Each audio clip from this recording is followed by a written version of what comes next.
ধন্যবাদ। এই করোনা সংক্রমণের মধ্যে সমস্ত সাংবাদিক বন্ধুরা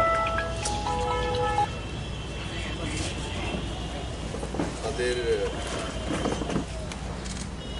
দায়িত্ব পালনের সঙ্গে সঙ্গে করোনা সংক্রমণ রোধও বড় একটা ভূমিকা পালন করেছে।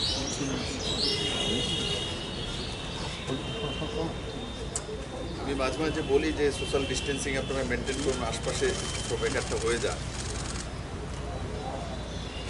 আর আমার সাংবাদিক বন্ধুদের স্যাম্পল নেওয়ার একটা ব্যবস্থা করা হয়েছিল।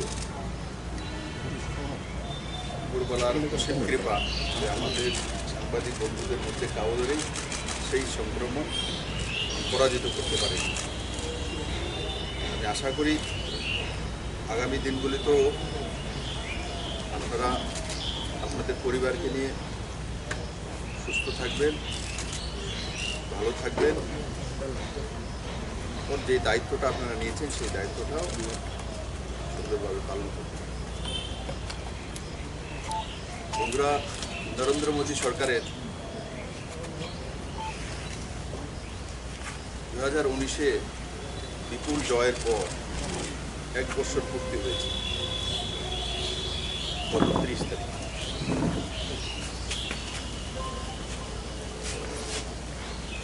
মোদীজি এই বছরে কি করেছেন, কি করবেন সেই বিষয় নিয়ে জনসমাজে প্রশ্ন ওঠে। আর মোদীজি একটা জবাবদেহ সরকার দিয়েছে। আমার মনে ভারতবর্ষের স্বাধীনতার পর কোনো প্রধানমন্ত্রী জনতার প্রতি জবাবদেহ সে নরেন্দ্র মোদী। সে চৌকিদার হোক, সে চায়ওয়ালা হোক, সে জননেতা হোক, সে রাষ্ট্রের নেতা হোক, নরেন্দ্র ভাই যেই প্রকল্পগুলি নিয়েছিলেন ভারতবাসীর উন্নয়নের স্বার্থে, সেগুলোর মধ্যে অনেকগুলো প্রকল্প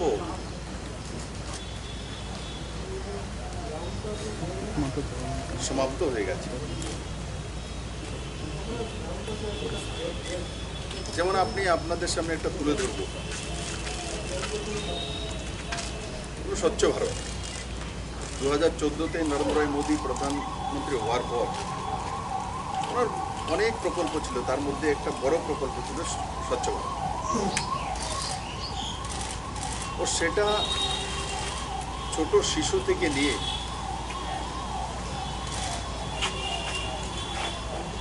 বুজুর্গ পর্যন্ত স্পর্শ তার অনুভব করেছে।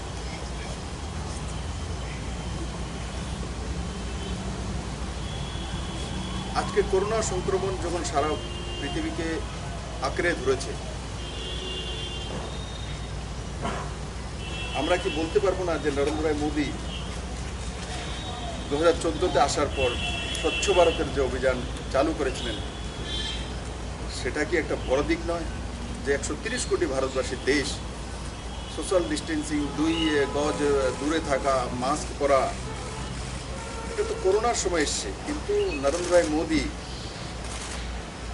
আজ থেকে 5 বছর আগে স্বচ্ছ ভারতের নাড়া দিয়েছে। আমাদেরকে মানতেই হবে, ক্লিননেস বা স্বচ্ছ ভারত, স্বচ্ছ মানসিকতা, ভ্রষ্টাচার মুক্ত ব্যবস্থা, সেগুলি আজকের দিনে অনেকটা আমাদেরকে করোনা থেকে রক্ষা। যেই মাত্র নরেন্দ্র মোদীর কাছ থেকে দেখেছি প্রধানমন্ত্রী স্বচ্ছতার স্লোগান দিয়েছে, তো আমরাও বাড়িঘরের আশপাশে জঞ্জালকে পরিষ্কার করা শুরু করেছি, নিট অ্যান্ড ক্লিন থাকা শুরু করেছি। সেটাও ভারতবাসী জন্য একটা বড় মাইলস্টোন হয়েছে। কারণ কি আজকের দিন আমরা দেখেছি করোনা সংক্রমণের সবচেয়ে বড় যে হাতিয়ার সেটা হচ্ছে স্বচ্ছতা, দূরত্ব মেনটেন করা, এটা হচ্ছে সবচেয়ে বড় হাতিয়ার। বন্ধুরা, শুধু সেই জায়গায় নয়, কেউ কোনোদিন কল্পনা করেনি ভারতবর্ষে কোনো রাজনৈতিক দল নয়, সবাই রুটি ছেঁকছিল। বাবরি মসজিদ, রাম মন্দির, জাতি দাঙ্গা, ভারতবর্ষে বহু মানুষের প্রাণ গেছে। কেউ কোনোদিন কল্পনাও করেনি যে নরেন্দ্র ভাই মোদী আপিল করবে और सुप्रीम कोर्ट राय देवे और देशेर प्रधानमंत्री बोलबे जे सुप्रीम कोर्ट যাই রায় দেবে ভারতবাসী সেটা মাথা পেতে মেনে নেয়। কেউ কল্পনা করেনি, সেটাও এই ভারতবর্ষ হয়েছে। আমাদেরকে তথাকথিত অ্যাডভান্স যে দেশগুলি আছে সেগুলো সবসময় একটা অপবাদ আমাদের উপর লাগিয়ে দিত, নেই ভারতবর্ষ তো এগুলো জাত পাত পন্থ তার মধ্যেই এরা সীমাবদ্ধ।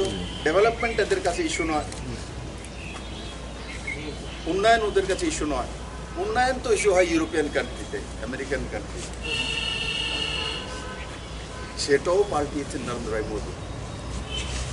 দুনিয়াকে মানতে হয়েছে ভারতবর্ষ সবকা সাথ সবকা বিকাশ সেই মন্ত্রে এগিয়ে গেছে।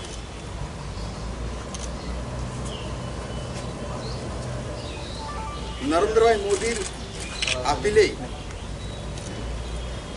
উত্তরপ্রদেশের মতো জাতি বিদ্বেষী ভাবধারা বিভিন্ন রাজনৈতিক দল এস্টাবলিশ ছিল, সেগুলোকে পরাজিত করে ল্যান্ডস্লাইডিং মেজরিটি নরেন্দ্র ভাই মোদী যেই পার্টিতে রয়েছেন সেই পার্টি কার্যকর্তাকে জয়ী করেছে। এগুলো আমি তার জন্য আপনাকে বলছি, এগুলো প্রমাণিত করে যে ভারতবর্ষ অনেক এগিয়ে গেছে। যারা ভারতবর্ষকে পিছিয়ে নিতে যায়, পুরনো স্লোগান, পুরনো মানসিকতা, সেগুলোকে আঁকড়ে ধরতেছে। মোদী ইতিহাস বুজুর্গ তাদের কাছ থেকে শিক্ষা নিয়ে ভারতকে এগিয়ে নিতে চায়। ডিজিটালাইজেশন কেউ কল্পনা করেছিল যে এটা ভারতবর্ষে সম্ভব? মোদী করে দেখিয়েছে। আজকে করোনা সংক্রমণের সময় যখন জনতার কারফিউ হচ্ছিল, যখন লোক ঘর থেকে বেরোচ্ছিল, বেরোনোর কোনো উপায় নেই, তখন আমাদের অ্যাকাউন্টে নরেন্দ্র মোদী দ্বারা যে প্যাকেজ দেওয়া হচ্ছিল তার সুফল আমরা ডিজিটালাইজেশন কারণে পাচ্ছি।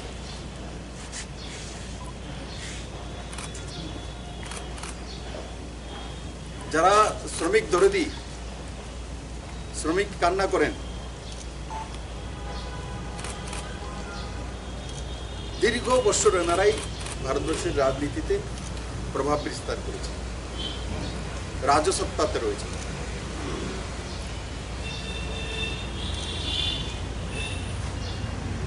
কোন শ্রমিকের জন্য জনধন অ্যাকাউন্ট কি এরা করতে পেরেছে?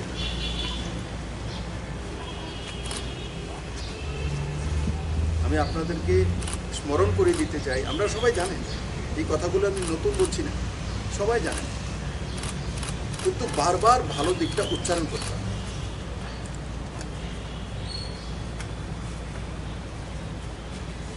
বারবার উচ্চারণ করতে হবে, তাতে পজিটিভ ভাইব্রেশন যায় সোসাইটি।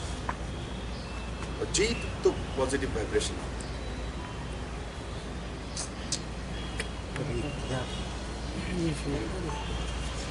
তো তার জন্য রাম মন্দির হোক, ধারা 370 ছোটবেলা আমি আমার বাবার কাছ থেকে শুনতাম এই দেশে এই আইন হওয়া উচিত। 370 দ্বারা কেন হবে? আচ্ছা, নরেন্দ্র মোদী সেটা সাকার করেছে। ওনাকে জিগির তুলেছিলেন যে 370 দ্বারা যদি কাশ্মীর থেকে উঠানো হয়, আর্টিকেল 35A যদি উঠানো হয়, তাহলে দেশের মধ্যে ইন্টারন্যাশনাল, দেশ নয় ইন্টারন্যাশনাল যুদ্ধ হয়ে যাবে। আমি শুনেছি।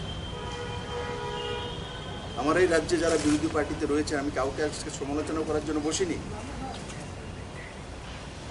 কিন্তু আমার স্মৃতিগুলো তো সামনে রয়েছে।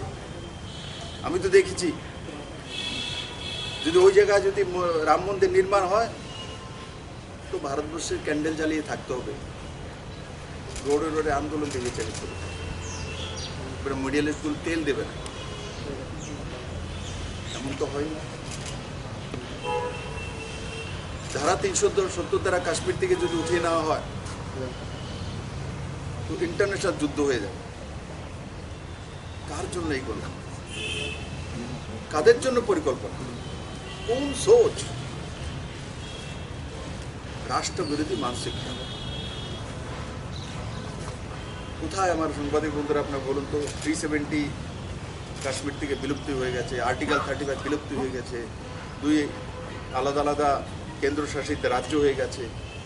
ওই তার কোনো প্রভাব তো না ভারতবর্ষে রয়েছে না তার বাইরে রয়েছে, বরং সমস্ত ভারতবাসী স্বাগত করেছে। রাজ্যসভা লোকসভাতে প্রমাণিত হচ্ছে।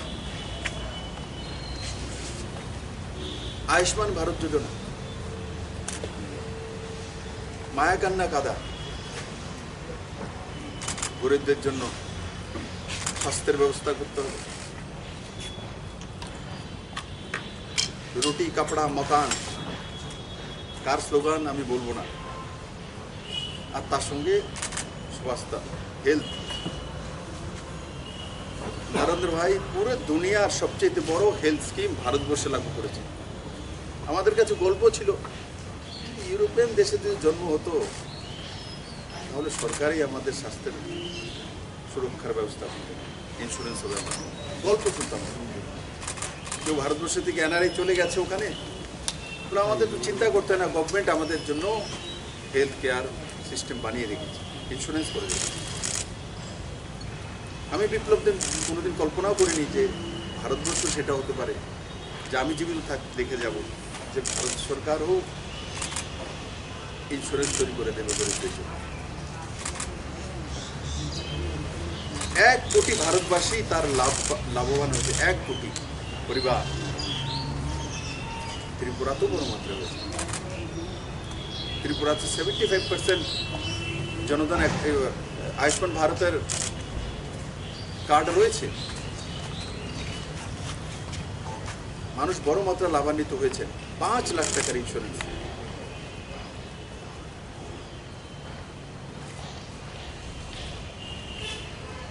तीन তালাক, মুসলিম বিরোধী সংখ্যালঘু তোষণ, রাজনীতি। তার হার তো লোকসভা তো হয়েছে, উত্তরপ্রদেশের বিধানসভা তো হয়েছে। 3 তালাক, কেউ কথা বলতে রাজি নয়। বড় মাত্রায় ভারতবর্ষের মধ্যে আমার মুসলিম বন্ধুরা রয়েছেন, মুসলিম বোনেরা রয়েছেন। বহু মুসলিম কান্ট্রির চাইতে বেশি ভারতবর্ষের মধ্যে মুসলমান বসবাস করেন।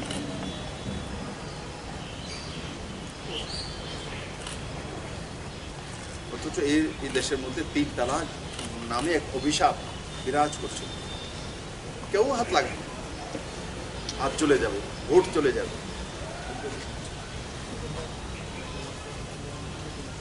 একসময় কল্পনা হতো যে মুসলিম তোষণ করতে হবে, তবেই ভারতবর্ষের গদিতে বসা যেতে পারে। নরেন্দ্র ভাই মোদী সেই কল্পনাও চেঞ্জ করে দিয়েছে। হিন্দু, মুসলিম, খ্রিস্টান, বৌদ্ধ, জৈন সবাইকে এক জায়গায় নিয়ে এসে বলছেন সবকা সাথ সবকা বিকাশ। তার পরিণাম 2019-এর ইলেকশন আমরা দেখেছি। বন্ধুরা, 3 তালাকের জন্য যে ঐতিহাসিক কদম নরেন্দ্র ভাই মোদী উঠিয়েছিলেন সেটা ভুলার নয়। আমাদেরকে বারবার সেগুলো স্মরণ করিয়ে দিতে হবে। হয় কি আমাদের একটা স্বভাব, ভালো কিছু হয়ে গেলে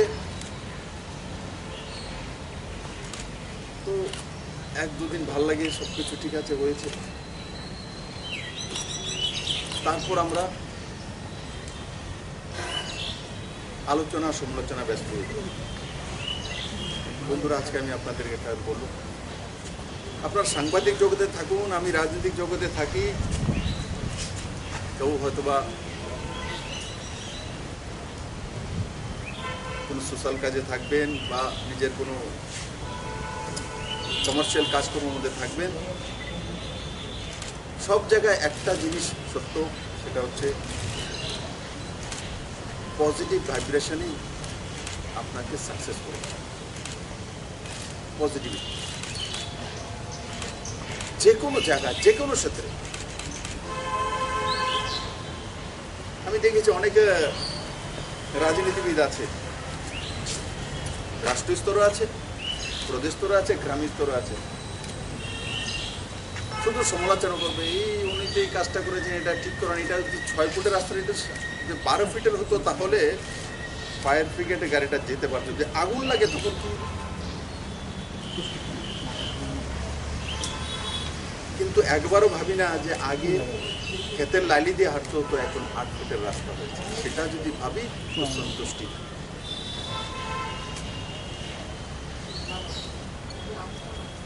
तो नरेंद्र भाई मोदी एक पर एक योजना,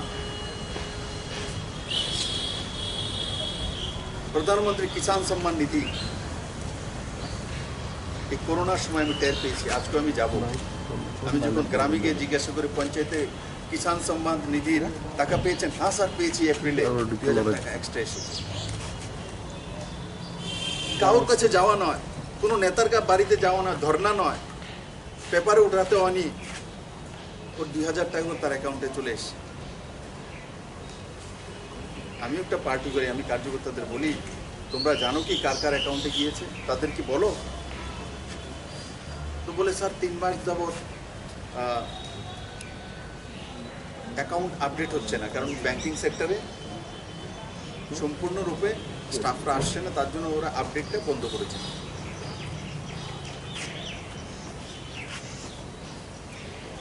কিন্তু অ্যাকাউন্টে টাকা আসছে। তো কিষাণ সম্মান নিধির মাধ্যমে ত্রিপুরা তো 2,04,000-এর উপর পরিবার লাভান্বিত হয়েছে। 2,04,000।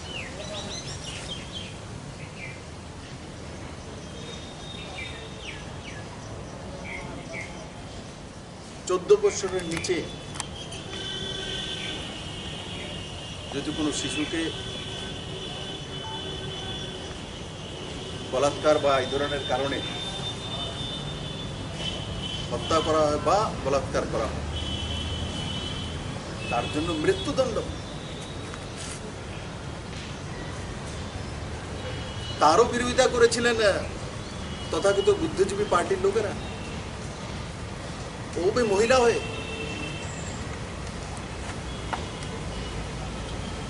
কিন্তু মোদি আলোচনা সমালোচনা সবার ঊর্ধ্বে উঠে সেটাকে লাগু করেছে। 3 সেনা প্রধানের উপরে chief of defence.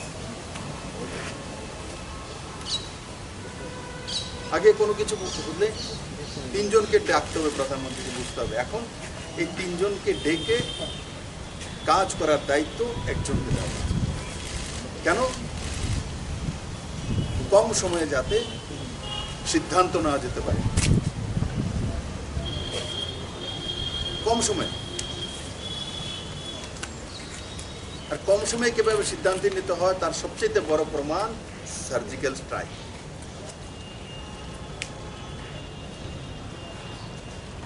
China Bharat আক্রমণ করেছে 62-তে, তো ভারত কি করবে তার মিটিং করতে করতে চায়না অর্ধেক ঢুকে গেছে। আর এখন এমন সিদ্ধান্ত নরেন্দ্র মোদীর যে পাকিস্তান বা যারা ভারতের দিকে কুদৃষ্টিতে তাকায়, ওনারা চিন্তা করার আগে ভারতীয় সেনাবাহিনী সার্জিক্যাল স্ট্রাইক করে আবার নিজ ভূমিতে চলে আসে। এটা হচ্ছে নরেন্দ্র ভাই মোদী। বিদেশ নীতিতে পারদর্শীরা সফলতা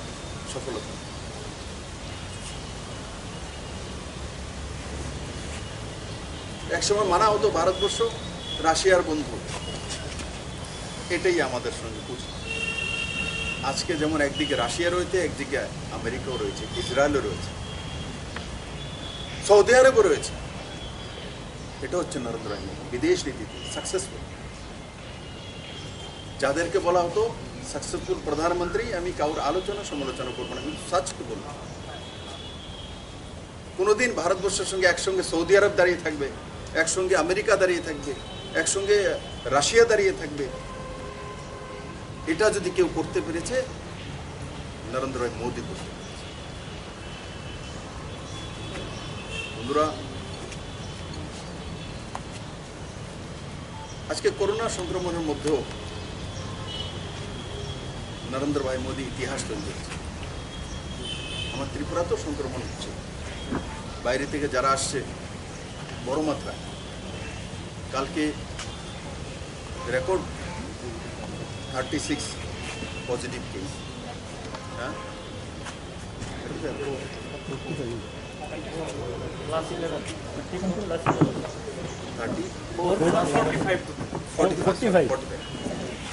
45 হাইয়েস্ট একদিন।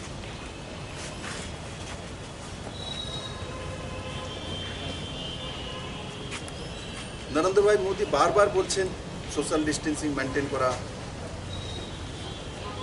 সমস্ত জায়গায় আপিল করেছেন,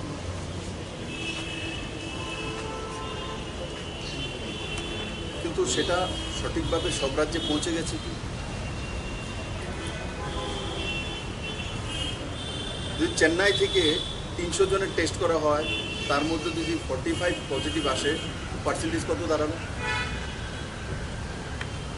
তাহলে ও রাজ্য থেকে যারা এসছে ওরা তো ওদের সিভিল সোসাইটি থেকে এসছে, ওই রাজ্যে পার্সেন্টেজ আসছে না কেন?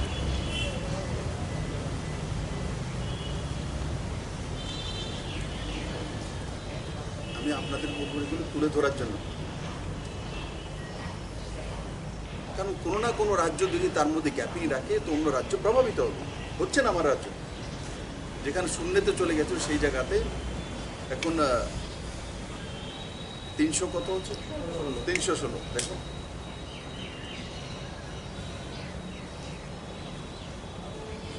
এখন চেন্নাই থেকে যারা আসছে ওরা তো ওখানে সিভিল সোসাইটিতে ছিল, ওখানেই পার্সেন্টেজটা কেন আসছে না? এই বিষয়গুলো আপনাদেরকে তুলে ধরা উচিত। আর নরেন্দ্র ভাই মোদী যেই যেই নিয়ম নীতিগুলো লাগু করেছেন সেগুলো কঠোরতার সঙ্গে পালন করা উচিত। বন্ধুরা,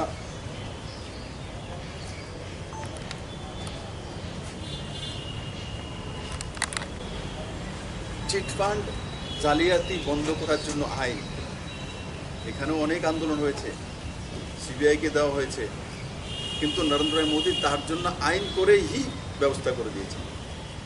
তার আগে তার কোনো আইন ছিল না।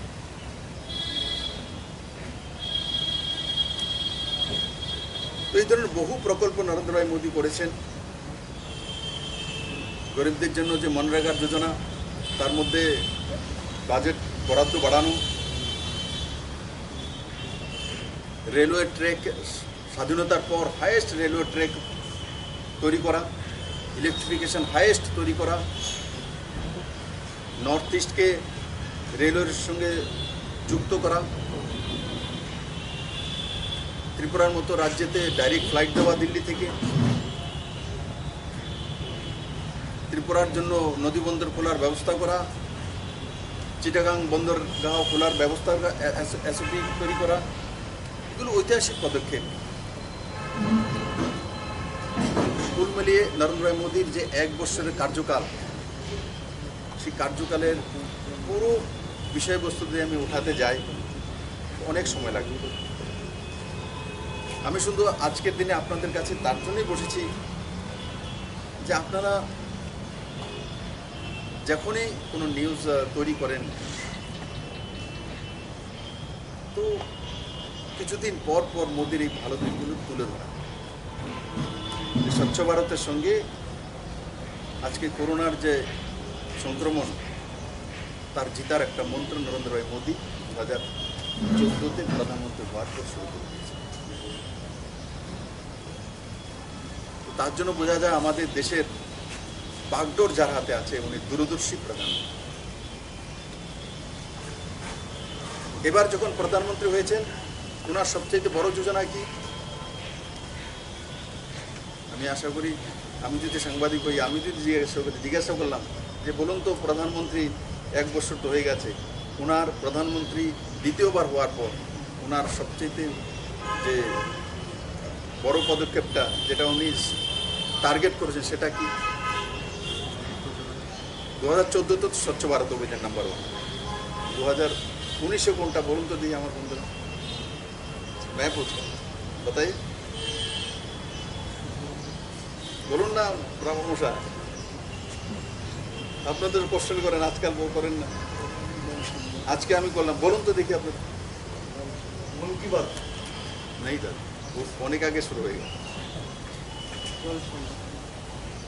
कौन बोल रहा है? इससे बड़ा মোদির সবচেয়ে বড় প্রকল্প হচ্ছে প্রতি ঘরে জল। তার জন্য আমার এখানে তো আমরা আগে শুরু করেছিলাম অটল জল ধারা 2018 থেকে, ডিসেম্বর থেকে জল জীবন মিশন সবচেয়ে বড় প্রকল্প। আর প্রধানমন্ত্রী হওয়ার পর সমস্ত মুখ্যমন্ত্রীদেরকে নিয়ে এটাই উনি বৈঠক করেছেন যে প্রতি ঘরে জল ঢুকিয়ে দেব 2024 পর্যন্ত। এটা হচ্ছে সবচেয়ে বড় যোজনা। আর 2014-তে সবচেয়ে বড় যোজনা যেটা সাকসেসফুল স্বচ্ছ ভারত। মানুষ মোদিকেই উচ্চারণ করে স্বচ্ছ ভারতের জন্য। মোদি যেই মাত্র কাউরাতে ঝাড়ু দেখে, অথবা কেজরিওয়াল ঝাড়ু নিয়েছিল কিন্তু কাউরা তো ঝাড়ু দেখলে মোদির কথা মনে পড়ে, কোনো সাফাই কর্মীকে দেখলে মোদির কথা মনে পড়ে। তো আমি আশা করি বন্ধুরা 2024 সালের মধ্যে নরেন্দ্র মোদী প্রতি ঘরে জল পৌঁছে দেবেন। জলই জীবন, সেই কাজটাও নরেন্দ্র মোদীর দ্বারাই হবে। আমি শুধু আপনাদেরকে অনুরোধ করব যে নরেন্দ্র মোদীর দ্বারা যে প্রকল্পগুলি আছে সময়ে সময়ে সেগুলোকে আর্টিকেল করে মানুষের সামনে রাখা, জাগৃত হওয়া। না হলে নেগেটিভ ভাইব্রেশন মানুষকে আঁকড়ে ধরে। কারণ কি মানুষের একটা স্বভাব থাকে, কেউ যদি একটা চুটকলা বলেছে তো তার পেছনে এর বেশি দিন যাবে না, চুটকলা বলেছে তো একটু দাঁড়িয়ে শুনবে। তো চুটকলা সকাল থেকে বিকেল পর্যন্ত লোক বলে যায়, কিন্তু এই প্রকল্পগুলিকে মানুষের সামনে তুলে ধরা আর তার লাভ যাতে মানুষ পেতে পারে সেই দিকে সবাই মিলে কাজ করতে। সবাইকে অনেক অনেক ধন্যবাদ। প্রশ্ন হচ্ছে যে লকডাউনের যে 5 দিন থেকে ত্রিপুরা রাজ্যে মানে কোনগুলো কীভাবে চলবে এটা কি তো দিয়ে দিয়েছি, তো কালকে নোটিফিকেশন চিফ সেক্রেটারি করে দিয়েছে, কালকে করে দিয়েছে। লকডাউন নেই তো, মানে আউটকামের জন্য রাস্তা তৈরি হচ্ছে, কীভাবে বেরিয়ে আসবে।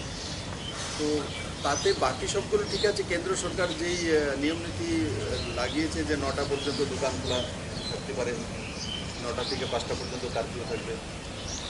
আর আরেকটা বিষয় দিয়েছিল কেন্দ্র সরকার যে ইন্টার স্টেট গাড়ির আবাগমন, তার মধ্যে ত্রিপুরা সরকার পাবন্দি লাগিয়ে রেখেছে। সেই জায়গাটা আমরা মডিফাই করেছি। যেটা আগে আমাদের ছিল যে মেডিকেল পারপাসে যারা ট্যুরিস্ট, যারা বিজনেসম্যান বা যারা এসেন্সিয়াল কাজের জন্য আসছেন তাদেরকে অ্যালাউ করবো, এমনিতে ইন্টারস্টেট বাস বা গাড়ি অ্যালাউ করবো না। কারণ কি যারা ত্রিপুরাতে স্ট্যান্ডার্ড পিপুল বাইরে আছে, ত্রিপুরার লোক, ওনারা আসছেন, ওদের আগে আমি ব্যবস্থা করে দিই। কারণ আমার কাছে প্রত্যেক রাজ্যের ব্যবস্থা সীমিত থাকে। তাদেরকে আগে 14 ডেজ কোয়ারেন্টাইন কমপ্লিট হোক, পজিটিভ হোক নেগেটিভ হোক, কোয়ারেন্টাইন তো 14 ডেজ থাকতেই হবে। তো তার জন্য আগে তার সমাধান করে নিই। আর সরকার সিদ্ধান্ত করেছে 2টা মেশিন আমাদের কাছে আছে, আরেকটা মেশিন আসছে। তো আমরা চেষ্টা করছি যারাই বাইরে থেকে আসছে তাদের সম্পূর্ণ হিট টেস্টিং করা। এখন তো 1:5 অনুপাত হচ্ছে, কিন্তু আমাদের কাছে সমস্ত অ্যাড্রেস রয়েছে, এরা হাউস কোয়ারেন্টাইনে বা গ্রামীণ কোয়ারেন্টাইন সেন্টারে রয়েছেন।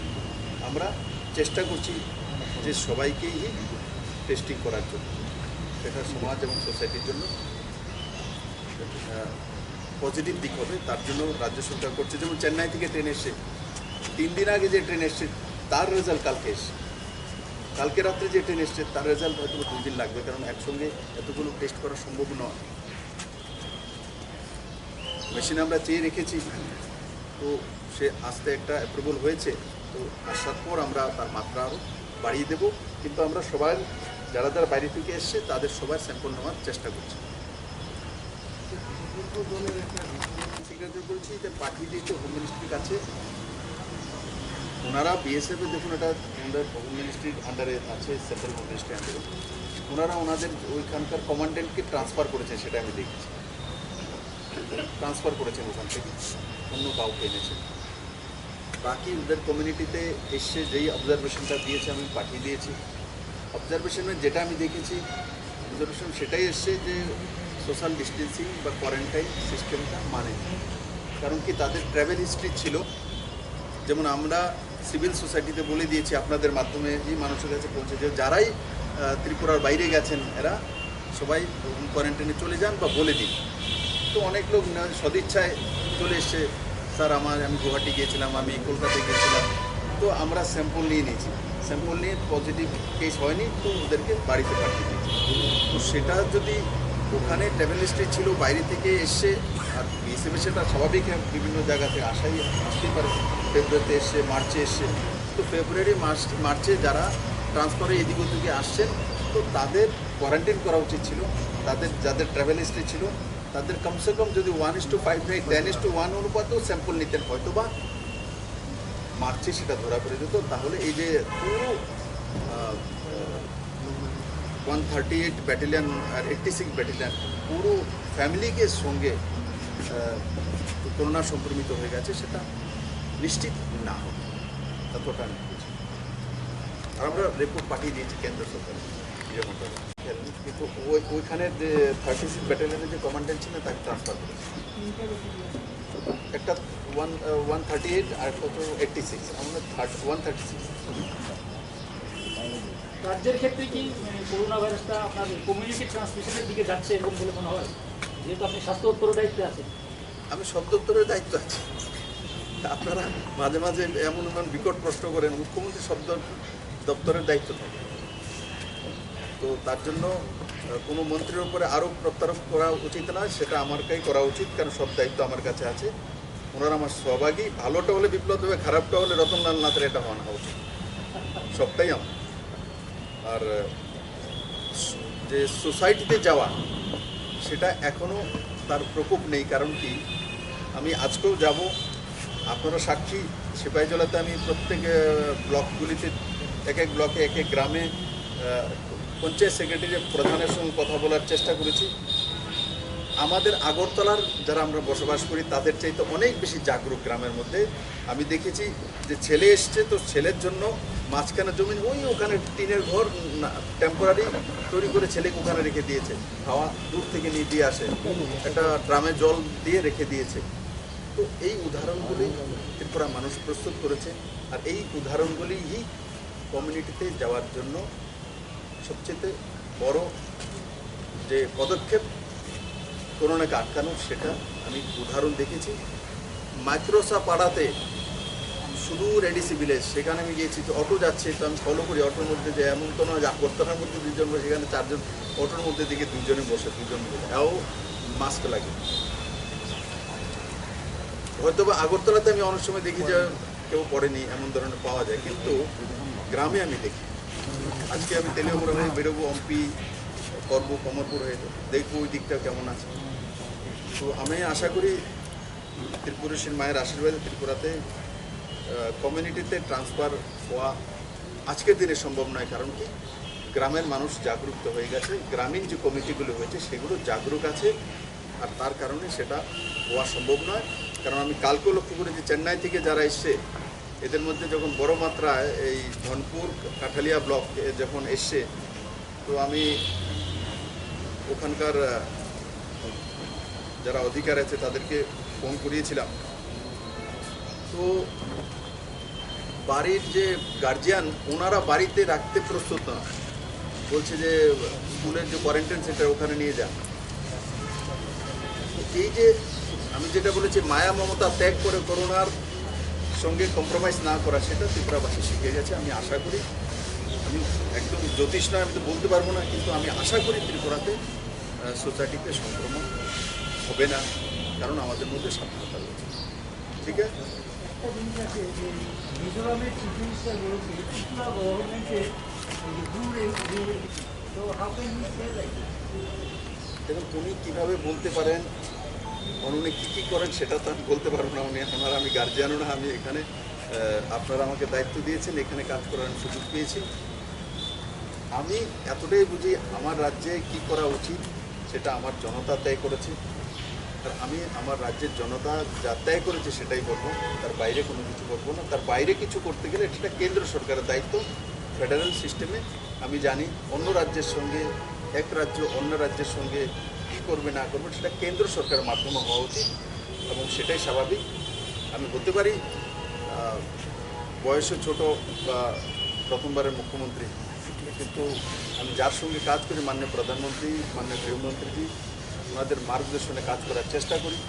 তো ফেডারেল সিস্টেমটা আমি বুঝি। আমার রাজ্যে কী হবে না হবে সেটা আমার রাজ্যের জনতা তয় করবে, আমার রাজ্যের জনপ্রতিনিধিরা তয় করবে। আর যদি অন্য রাজ্যে কী করবো না করবো তার জন্য যদি আমার কোনো মতামত থাকে, সেই মতামত টুইট না করে গৃহমন্ত্রীকে বা প্রধানমন্ত্রীকে জানানো উচিত, সেটাই বাঞ্ছনীয়, সেটাই ফেডারেল সিস্টেম। ঠিক আছে, স্ট্যান্ডের বাইরে ছিল, কেমন এসছে আমরা 45টা 50,000 বলেছিলেন। এখন পর্যন্ত 14,000-এর কাছাকাছি এসছে। আজকেও ট্রেনে আসছে, ওয়েস্ট বেঙ্গল থেকে আসবে ওই মানে আরও 40-45,000 তো আসবে। আর আনুমানিক কারণে এখনও মাঝে মাঝে আমরা যেমন সাহারনপুর থেকে ট্রেনে চলে এসছে, তো ত্রিপুরা সরকার তো আমি তো পয়সা দিইনি সাহারনপুরের জন্য, তো ট্রেন এসে খবর দিচ্ছে সাহারনপুর থেকে ধর্মনগর আসবে।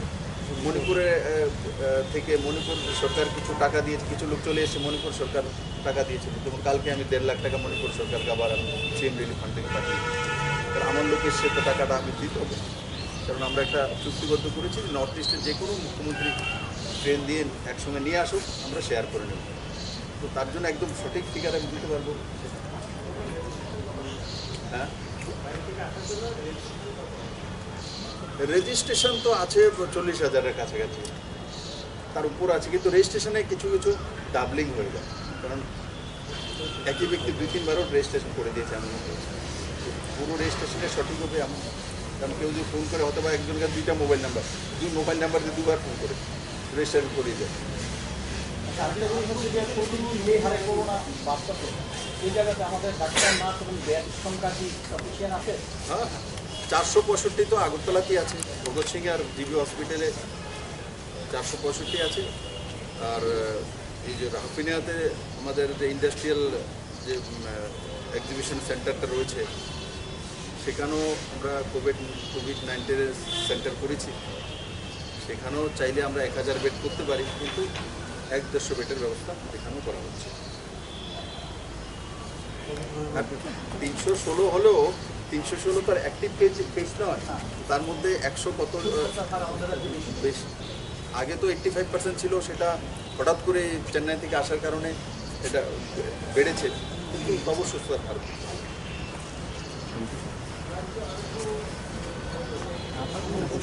হ্যাঁ, ওকে। আরোগ্য সেতু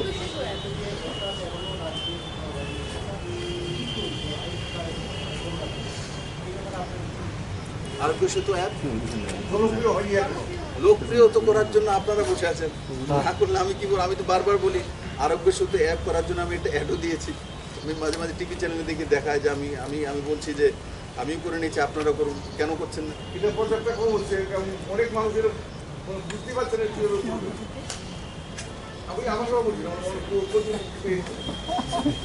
পণ্ডিতজি আজকের দিনে মানে মানে অ্যাপ লোড করতে পারে না, যদি না পারে হয়তো আমি না পারতে পারি, কিন্তু 6-7 স্টুডেন্টরা পারে। আপনি গ্রামাঞ্চলে যান, গ্রামাঞ্চলে প্রচুর লোক আছে, প্রচুর। লোক আছে, তারা আরো বেশি উস্তাদ। আমি দেখি আমাকে যে কমেন্টস করে, গ্রামের চেয়ে বেশি কমেন্টস আছে। এরা দেখি খবরটা বেশি আগে যায়, কিন্তু তবু আমি বলবো আরোগ্য সেতু অ্যাপ প্রত্যেকে লোড করা উচিত। আমি মাঝখানে একটা প্রেস কনফারেন্স যখন করেছিলাম তখন আমি বলেছি যে আগরতলাতে ওই দিনে 36,000-এর কাছাকাছি ছিল। তো এটা অত্যন্ত দুর্ভাগ্যজনক যখন সরকার বলছে ম্যান্ডেটরি করেছে সরকারি কর্মচারীদের জন্য। এখন তো লেটেস্ট ডেটা আমার কাছে নেই। আরোগ্য সেতু অ্যাপ লোড করা উচিত, আর তার মতো কঠিনারি কোনো কিছু নয়। আরোগ্য সেতু অ্যাপেই যান, গিয়ে আপনি টাইপ করুন, টাইপ করে যান, তো আপনি সেখানে কী কী করতে হবে একটার পর একটা চলে আসে। তো সেগুলো শুধু ইয়েস করা করলেই আরোগ্য সেতু অ্যাপ লোড হয়ে যাবে। আরোগ্য সেতু অ্যাপ হলে আপনার সুবিধা হবে, আপনার আশপাশে করোনা সংক্রমিত লোক কে আছে আপনি খুদ জানবেন, আপনি বুঝতে পারবেন, এটা আপনার সুরক্ষার জন্য। তো আমি আশা করি আপনাদের মাধ্যমে সমস্ত ত্রিপুরাবাসীর কাছে যাবে যে প্রত্যেকে দায়িত্ব সহকারে আরোগ্য সেতু অ্যাপকে লোড করা এবং পরিবার, বন্ধু বান্ধব তাদের মতো সেটাকে প্রচারিত করুন। চলি, ধন্যবাদ।